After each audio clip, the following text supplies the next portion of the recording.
উম, একটা সোনার আংটি, একটা ময়ূরপঙ্খী ধুতি, পাঞ্জাবির জন্য সোনার বোতাম। এই, তুমি সেই বিকেল থেকে কি এত লেখাপড়া করছো বলো তো? চিঠি লিখছি, তা কাকে চিঠি লিখছো শুনি শুনি? আমার শাশুড়ি মাকে লিখছি গো গিন্নি। তা আমার মাকে হঠাৎ চিঠি লিখছো কেন? 1 সপ্তাহ পরেই তো জামাই ষষ্ঠী, তাই মন্ত্রীমশাই সব আবদারগুলো একে একে লিখে ফেলেছেন। তুমি আমার মায়ের কাছে আবার কি আবদার করছো বলো তো? বেশি কিছু না, ওই আমাকে চিঠি পাঠিয়ে নিমন্ত্রণ করতে হবে, তারপর সাদা ঘোড়ায় করে নিয়ে যেতে হবে আমাকে, 3 দিন আদর যত্ন করে খাওয়াতে হবে, সোনার আংটি, ময়ূরপঙ্খী ধুতি, সোনার বোতাম, গলার হার, এই সব উপহার দিতে হবে। তুমি কি পাগল হয়ে গেছো? আমার মায়ের কাছে এত কিছু হ্যাংলার মতন চাইছো কেন? দেখো গিন্নি, আমি তো কৃষ্ণনগরের মন্ত্রী, আমার তো একটা আভিজাত্য আছে। আমাকে এরকম রাজকীয় ভাবে নিমন্ত্রণ না করলে আমি এবারে মানবো না। আমার মা এসব পারবেন না। আমি ওই শুধু আম লিচু কাঁঠাল খেয়ে জামাই ষষ্ঠী কাটাতে পারবো না। তাহলে তোমাকে যেতে হবে না, আমি একাই চলে যাব। কি জামাই ছাড়া জামাই ষষ্ঠী?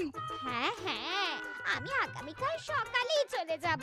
এই পোড়া কপালের সংসারে যত কম থাকা যায় ততই ভালো।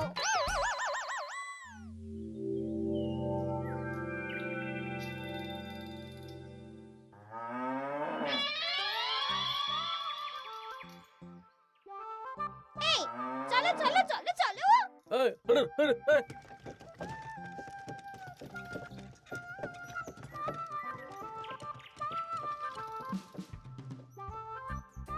এটা আমার সাথে কি হলো রে বটা ঘটা? লোভে পাপ আর পাপে চাপ হয়ে গেল।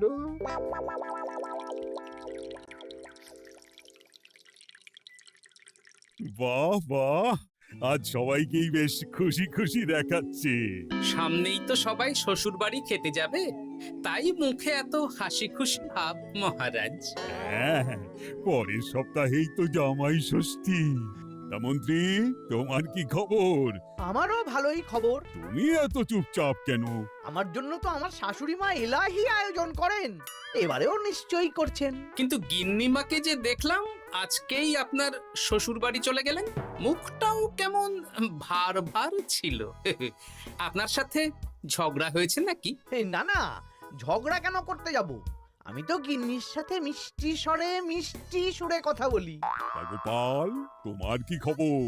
আমার আর কি মহারাজ, এখন তো আর আমি জামাই ষষ্ঠী যাই না, আমাদের নিজেদের মেয়ে জামাই আছে, তাদের নিয়েই ব্যস্ত থাকি।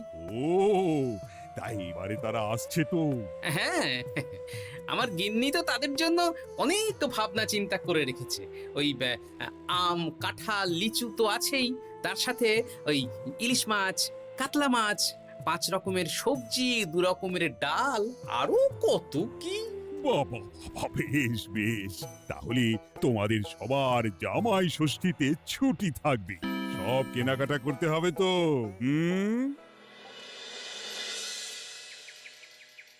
মাথাটা খারাপ হয়ে যাচ্ছে রে, সবাই চব্যচস্য খাবে। মন্ত্রীমশাই, এই তো সুযোগ। কিসের সুযোগ?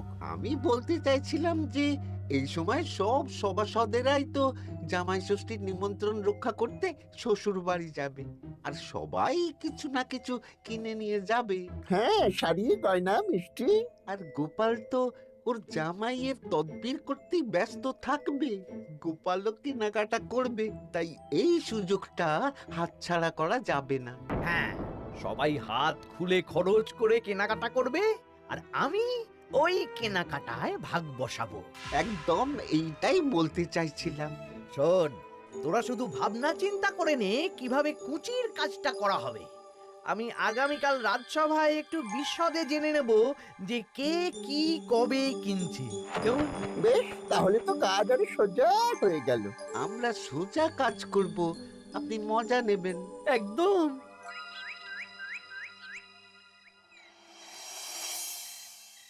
এই, কি বলছি শোনো না।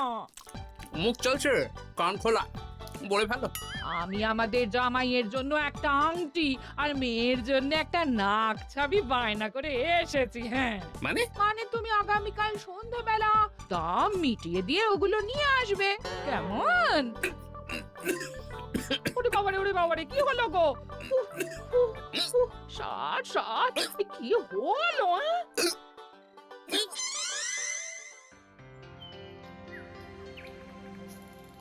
তোমার মুখ ওরকম বাংলার পাঁচের মতো হয়ে আছে কেন?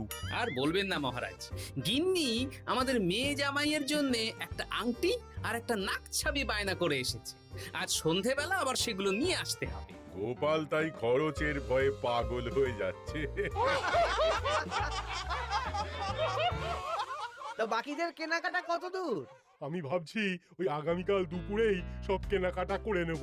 শ্বশুর মশাইয়ের জন্য ধুতি, শাশুড়ি মায়ের জন্য ভালো শাড়ি, হ্যাঁ, আর তারপর ওই ফল মিষ্টি আরো অনেক কিছু, হ্যাঁ, সব কিনতে হবে। আমি তো ভাবছি আজকেই কিনে রাখবো, সন্ধেবেলা একটু যাওয়ার আছে। আমি তো বিয়ে করিনি, তাই আমার জামাই ষষ্ঠী নেই। আমি তাই হাত গুটিয়ে বসে থাকবো। আর বাকিদের? আমার মহারাজ, বুঝে গেছি তোমরা এখন থেকেই ব্যস্ত হয়ে পড়েছ। ঠিক আছে, তাহলে আমি এখনই ছুটি ঘোষণা করলাম।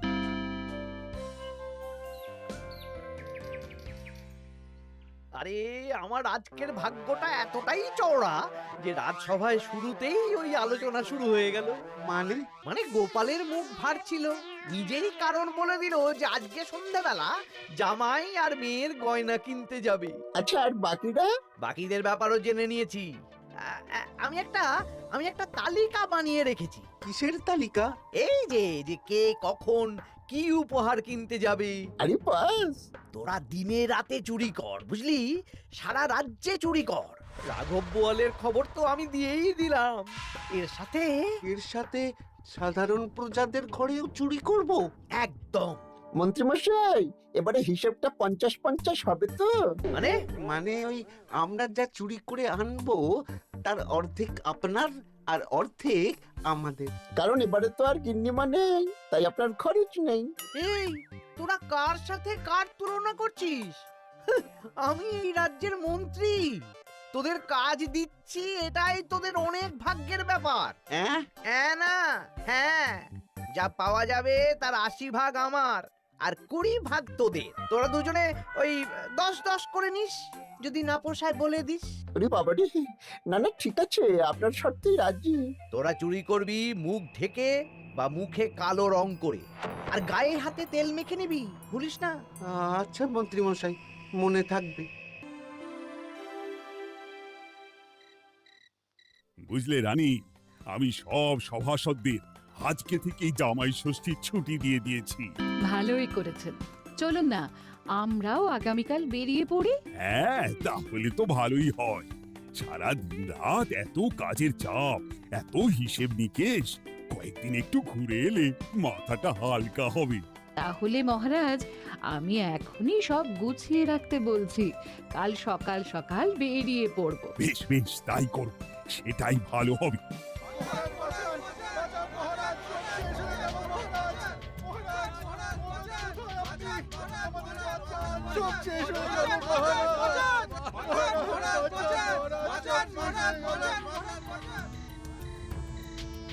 আমি তো আমার শ্বশুরের জন্য একটা পাঞ্জাবি কিনে এনেছিলাম, জানলা দিয়ে চোর শিখ বাড়িয়ে ওই নতুন পাঞ্জাবি চুরি করে নিয়ে পালিয়েছে।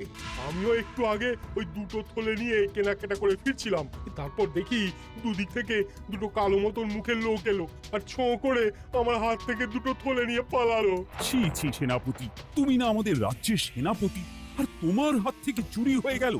দুটো চোরকে ধরতে পারলে না? অনেকক্ষণ ছুটে একটা চোরকে ধরে ফেলেছিলাম মহারাজ, কিন্তু ওর হাতে এত তেল মাখানো ছিল যে যেই হাতটা ধরি অমনি পিছলে পালিয়ে যায়। মহারাজ, আমার তো বাড়ি থেকে দুটো পাকা কাঁঠাল নিয়ে পালিয়েছে, সাথে একটা রূপোর বাটি। ভেবেছিলাম এই বছর জামাইকে রূপোর বাটিতে পায়েস খাওয়াবো, কিন্তু সর্বনাশ হয়ে গেল। বলো কি? আমি তো ভাবছিলাম কালকেই নিজের শ্বশুর বাড়ি চলে যাব, কিন্তু এই পরিস্থিতিতে কি করে আর যাব বলো তো? শোনো সেনাপতি, সবাইকে বলে দেবে আগামীকাল রাজসভায় আসতে, আর রাজ্যে সুরক্ষার ব্যবস্থাও বাড়িয়ে দাও। আচ্ছা মহারাজ। বলি দামটা আর একটু কমাও না। না না না, এর চেয়ে কমে দিতে পারবো না। তুমি যা বলছো তাতে শুধু আংটি হবে, কিন্তু নাক ছাবি হবে না। আরে বাবা, আমার এখন হাত টান অবস্থা, তুমি বোঝার চেষ্টা করো। এক কাজ করো, আমাকে আমাকে তুমি ধারে দিয়ে দাও। আমার কাছে গয়না কেনার একটাই মূল মন্ত্র, আজ নগদ কাল ধার। হয় নগদ দাও, নইলে খালি হাতে যেতে হবে। বেশ, আমি তাহলে কালকেই আসবো, ধারে নিয়ে যাব। হ্যাঁ বাবা রে বাবা, কি শেয়ানা বুদ্ধি! উফ!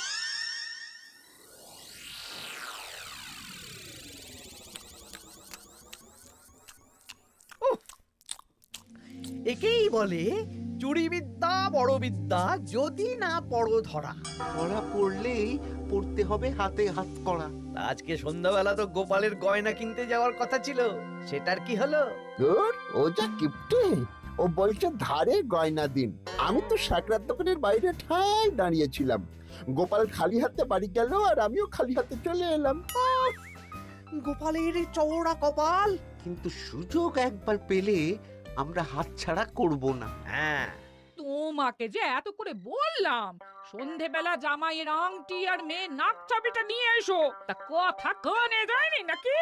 ও শেখ রাজা দাম চাইলো, তা শুনেই আমার মাথা খারাপ হয়ে গেল। মানেটা কি?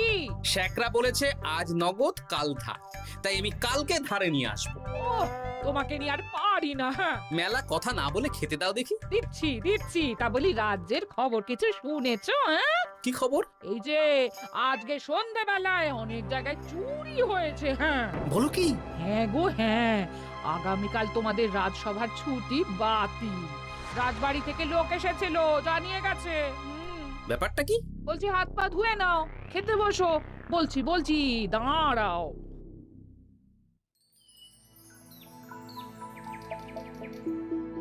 রাজ্যে এতগুলো লোকের বাড়ি থেকে চুরি হয়ে গেল। ভগবানের অশেষ করুণা মহারাজ, আমার বাড়ি থেকে এখনো চুরি হয়নি। হয়নি তো কি হয়েছে, হবে। তোমার বাড়িতেও চুরি হবে। বাবা, মন্ত্রীমশাই, আপনি কি আগে থেকেই জানেন নাকি যে আমার বাড়িতেও চুরি হবে? তা চোর কি আপনার মাস্তুতো ভাই নাকি? কি মন্ত্রী, তুমি কি চোরকে চেনো? সত্যি মন্ত্রীমশাই, আপনি চেনেন? চেনেন? না মানে এই চিনি না আসলে, ইয়ে করলাম, মানে আন্দাজ করলাম। কোন যুক্তিতে আন্দাজ করলেন মন্ত্রীমশাই? না আসলে যারা যারা এই বছর জামাই ষষ্ঠীতে যাচ্ছে বা জামাই আদরের আয়োজন করেছে, চোর বেছে বেছে তাদেরই চুরি করছে তো, তাই আর কি। বুঝেছি। এটার সাথে মন্ত্রীমশাইয়ের একটা যোগ থাকলেও থাকতে পারে। আচ্ছা, যে জন্য তোমাদের ডাকা, তোমাদের যে দীর্ঘকালীন জামাই ষষ্ঠী উপলক্ষে ছুটি দিয়েছিলাম, সেটা বাতিল করে শুধুমাত্র জামাই ষষ্ঠীর আগের দিন থেকে জামাই ষষ্ঠীর পরের দিন পর্যন্ত ছুটি থাকবে। আচ্ছা মহারাজ। আর সবাই একটু সাবধানে থেকো, দিনকাল খুব খারাপ। মন্ত্রীমশাই অত জোর দিয়ে কেন বললেন কথাটা? ব্যাপারটা ভেবে চিনতে দেখতে হবে।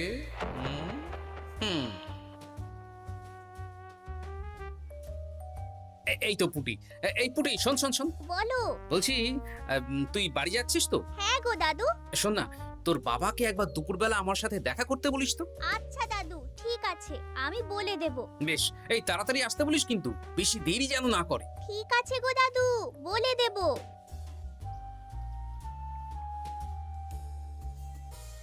এবারে বিজ্ঞানীর বাড়ি একবার যেতে হবে। এটাই কাজ হবে তো বিজ্ঞানী? আলবাত হবে। এই হলো আমার আবিষ্কৃত বিশেষ চুলকানি চূর্ণ। একবার লাগলে 10 ঘন্টা চুলকবে। ঠিক আছে।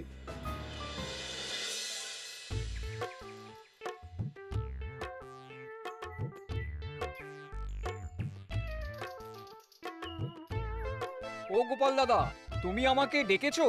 হ্যাঁ শোনো পুটির বাবা, তোমাকে একটা কাজ করতে হবে। বলো কি কাজ? তুমি আজ বিকেলে আমাকে একটা বড় ঝুড়িতে সবজি দেবে। শুধু সবজি না, সবজির সাথে ওই ফল মূল মাছ সবকিছু টাটকা না হলেও চলবে। সেটা আবার কেন? সে পরে বলবো। আচ্ছা আচ্ছা গোপাল দাদা।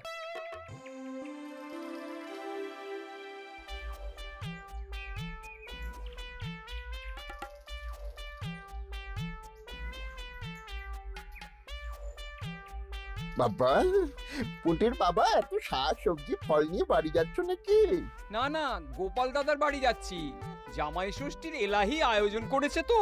ও তাই তো তাই তো, বেশ বেশ, যাও যাও যাও।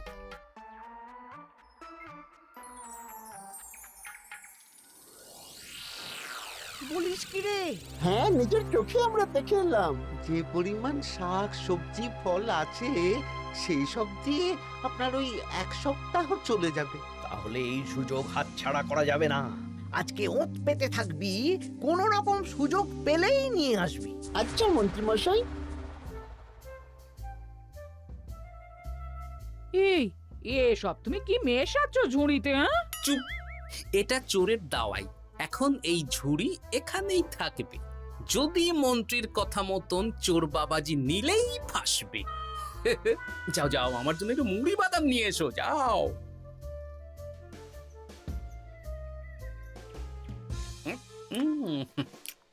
আহা, মুড়ির কি স্বাদ!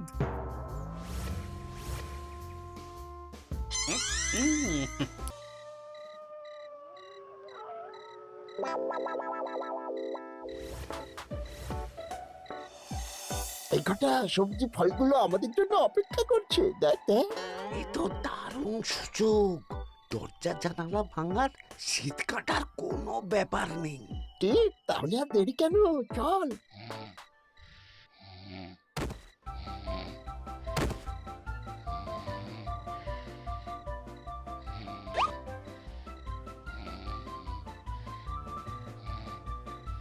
ওরে বাবা রে, কি চুল করছে রে? ওরে বাবা রে, আমারও হাত চুল করছে। ওরে বাবা রে, চুল করছে তো। ওরে বাবা রে। এই কে রে? এই সেরেছে, গোপাল চলে এসেছে। আর পালানোর পথ নেই। এবার আমরা কোথায় যাব? কোথাও যেতে পারবি না। সারা রাত এই উঠোনেই গোল গোল করে ঘুরতে থাক।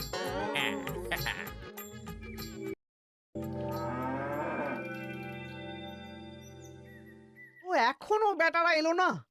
ওরা ধরা পড়ে গেল না তো? ধরা পড়ে আমার নাম বলেনি তো? না না, আজ আর রাজসভায় যাব না। বলবো বলবো আমার শরীর খারাপ, আমি চুরির কিচ্ছু জানি না। হ্যাঁ,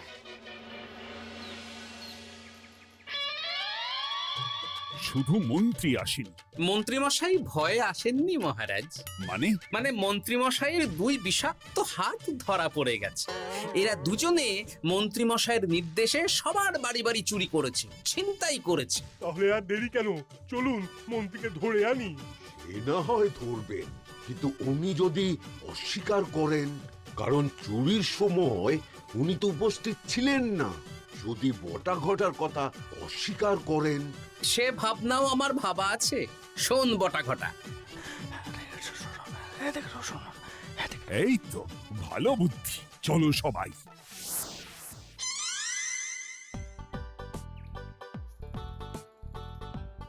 ও মন্ত্রী মশাই। আরে বটার গলা না, দাঁড়া, দরজা খুলছি। না না, খবরদার না, এখন দরজা খুলবেন না। আরে কেন? দরজা খুললে কি হবে? বলছি তো খুলবেন না, আমরা এখান থেকেই কথা বলবো। তোদের চিন্তায় আমি পাগল হয়ে যাচ্ছিলাম। তোদের যে গতকাল সন্ধ্যাবেলা গোপালের বাড়িতে চুরি করতে পাঠালাম, সেটার কি হলো? সেটা আমি পরে বলবো। আগে বলুন, আপনি আজ রাজসভায় যাননি কেন? আরে ভয়ে ভয়ে, আমি ভাবলাম তোরা ধরা পড়ে গেছিস। এবার আপনি দরজা খুললেই দেখতে পাবেন আমরা কি এনেছি। একবার বলে দরজা খুলুন, একবার বলে খুলবেন না। কি হচ্ছেটা কি বটা? এ কি? মন্ত্রী, তাহলে তুমি সেই চোরের মাথা। মানে মাস্তুতো ভাই, আমার চালে সব নিজের মুখে স্বীকার করে নিলেন, আর কিছু না বললেও হবে। না না না না না না, আরে ওই তো আমার চুরি যাওয়া জিনিস। ওই তো, ওই তো আমার শ্বশুর মশাইয়ের ঢিলে করা পাঞ্জাবি।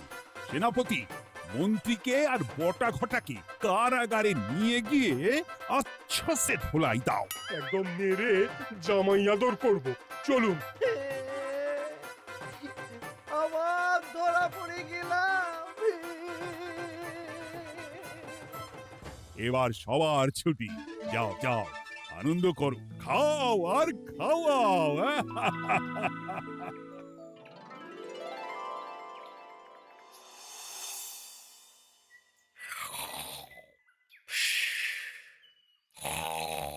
কি গো, বলি বেলা তো অনেক হলো, উঠবে তো নাকি? কাল সারা রাত যা ধকল গেছে, তাই একটু বেশি ঘুমিয়ে পড়েছিলাম।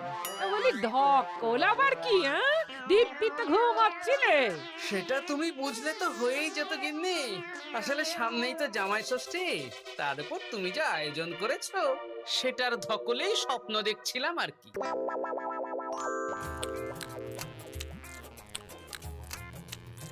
জমানে দই দমদমাট খাবার, দারুণ হয়েছে রান্না। জমজমাট জামাই ষষ্ঠী, শুরু হবে আমার কান্না।